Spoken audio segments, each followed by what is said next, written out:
ఓం నమ శివాయ. ఓం శ్రీ గురుభ్యో నమః. ఓం శ్రీ మాత్రే నమః. అందరికీ నమస్కారం అండి. ప్రతిరోజు రాశి ఫలాలు తెలుసుకోవడానికి ప్లీజ్ మన ఛానల్ని సబ్స్క్రైబ్ చేయండి.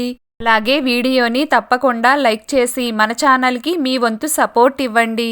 గోచార్య రీత్యా వృశ్చిక రాశి వారు ఎటువంటి శుభ అశుభ ఫలితాలు పొందుతారో తెలుసుకోవాలంటే ఈ వీడియోని స్కిప్ చేయకుండా చివరి వరకు చూడండి. వృశ్చిక రాశి వారికి ఈరోజు కాలం అంతగా సహకరించదు. ఆర్థిక పరంగా ఇబ్బందులను ఎదుర్కోవలసి వస్తుంది. దాచుకున్న డబ్బులను సమర్థవంతంగా ఉపయోగించుకోలేకపోతారు. లావాదేవీలు నష్టాన్ని కలిగిస్తాయి.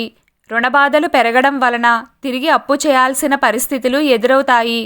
పాత సమస్యలు పరిష్కారం కాకముందే కొత్త సమస్యలు నిద్రలేస్తాయి. చిన్న చిన్న ప్రాబ్లమ్స్ కూడా ఈరోజు మీకు పెద్దవిగా కనిపిస్తాయి. తెలివితేటలు మీకు మందగిస్తాయి. వ్యాపార రీత్యా నష్టం వాటిల్లే అవకాశం ఉంది. కొనుగోళ్లు మరియు అమ్మకాలకు దూరంగా ఉండాలి. సహోద్యోగుల మధ్య మనస్పర్ధలు ఎదురవుతాయి. నిమ్మకు నీరెత్తినట్లుగా మీ పని మీరు చేసుకోవడం మంచిది. కోపం మరియు చిరాకు పెరుగుతాయి.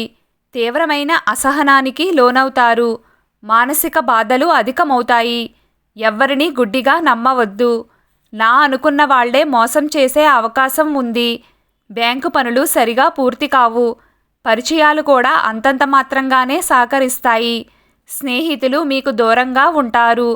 తగ్గిపోయాయి అనుకున్న శారీరక రుగ్మతలు మిమ్మల్ని తిరిగి బాధిస్తాయి.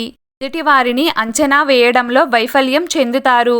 సాఫ్ట్వేర్ ఉద్యోగస్తులు, వ్యాపారస్తులు, భవన నిర్మాణ కార్మికులు, ట్రావెలింగ్ చేసేవారు ఈ రోజున చాలా జాగ్రత్తగా ఉండాలి. గృహిణులు కూడా వంటగదిలో చాలా జాగ్రత్తగా ఉండాలి. ఈరోజు వృశ్చిక రాశివారి అదృష్ట సంఖ్య 4. ఈరోజు వృశ్చిక రాశివారి అదృష్ట రంగు బూడిద రంగు. ఈరోజు మీకిష్టమైన దైవారాధన చేస్తూ ఉండండి. అంతా శుభం కలుగుతుంది. ఈ వీడియో మీకు నచ్చినట్లయితే ప్లీజ్ లైక్ చేయడం మర్చిపోకండి. అలాగే ప్రతిరోజు రాశి ఫలాలు తెలుసుకోవడానికి మన ఛానల్ని సబ్స్క్రైబ్ చేయండి. నమస్కారం.